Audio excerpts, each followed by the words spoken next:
Here's why single mothers are not accountable. Single mothers are not accountable because you would have to be accountable to someone, right? And as it turns out, single mothers are responsible for absolutely everything, and the consequences don't fall on her when something goes wrong.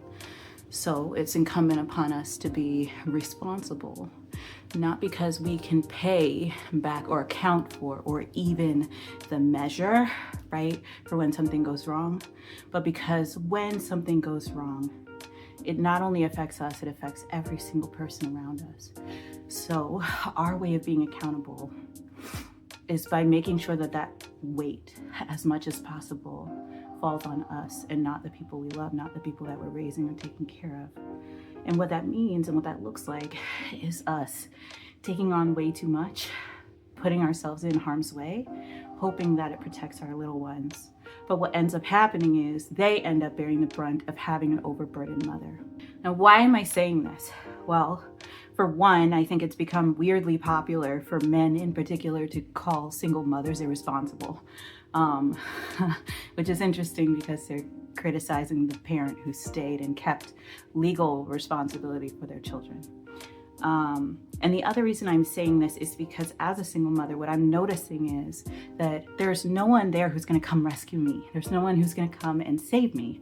There's nothing that's going to come and make this better, easier, lighter, or in any way more livable for me. The only person who can make that happen is me. And the best way that I can do that is by being responsible in a way that doesn't add extra burden to myself.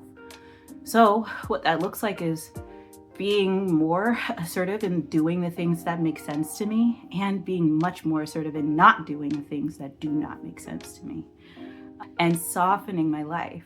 It doesn't mean getting stronger or harder or less flexible, because those are the things that lead to that lack of accountability that people find it sexy to call out right now. But really it's just maladaptive self-reliance and accountability on a level that most people can't even comprehend, because these women who are falling into that space are doing it because they care so much about everyone that they're responsible for, and they're unwilling to let that burden fall on directly onto the person that they're caring for. What they don't see often is that because they're carrying it, it spills over onto those little ones. But it's not their fault, one, and it's honestly still admirable, because this maladaptation is still an adaptation. Maladaptive survival strategies are only maladaptive when they're kept over time. What you do to survive in a given moment is not what's going to define us. I have made many maladaptive choices to survive from this moment to the next, but it helps me survive just long enough that I can make it to the next moment and make a slightly better, slightly more improved decision that helps me to function in the long term, and that helps me to be a better mother to my daughter. That helps me to teach my child better. That helps me to get the skills that are necessary so that I can do better next time. And the best way that I can think of to consistently over time create that space of developmental freedom is to be accountable. But to whom?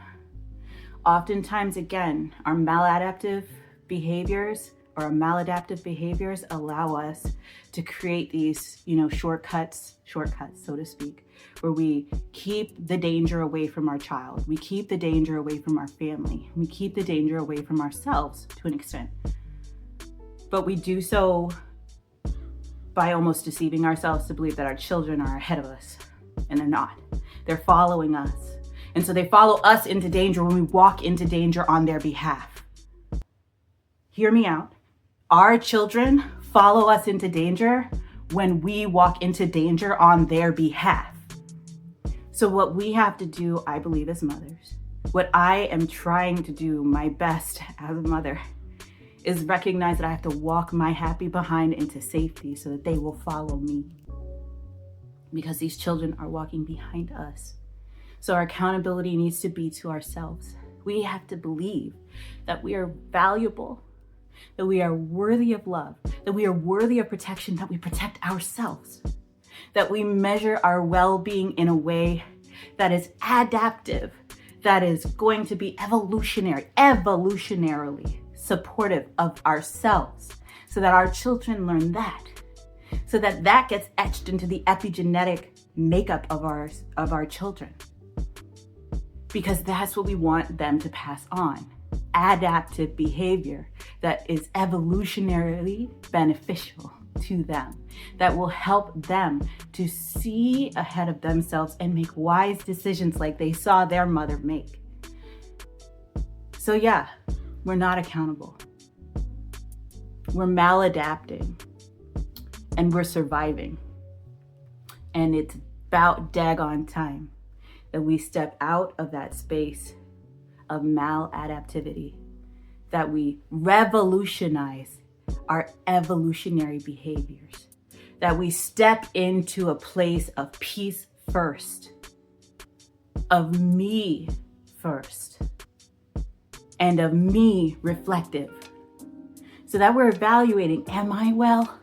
And in my wellness, can my children learn their own sense of wellness? If the answer to that is no, we're not being accountable. So no, we're the least accountable group of people. And we're suffering because of it from people who are not even on the list, because they take care of no one. They're not taking care of us, and they're not stepping in and doing their job. So keep those opinions where they belong, out there somewhere. But I hope you hear me. Because mother to mother, woman to woman, person to person, carer to carer, nurturer to nurturer, when we put ourselves in a position to thrive, our children have no choice but to follow. And hear me out, I'm not saying only good things will happen to them. I'm saying when we put ourselves in a position to thrive, our children have no choice but to follow in our footsteps. They're not walking ahead of us. We don't distract the danger by running towards it. We're not running from, anything that's going to come chase us out there. Okay?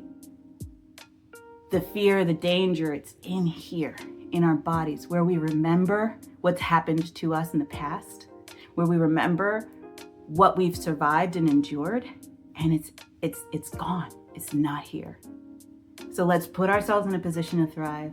Let's give our children the footsteps to follow in that. Let them see what accountability looks like so that they can model that behavior for their future as well. I love you. I just hope that this, spoke to you. I am so sick of hearing people say that single mothers are not accountable and just letting that be the whole sentence. Salty flavors beget salty outcomes. And I just feel like we could be sweet.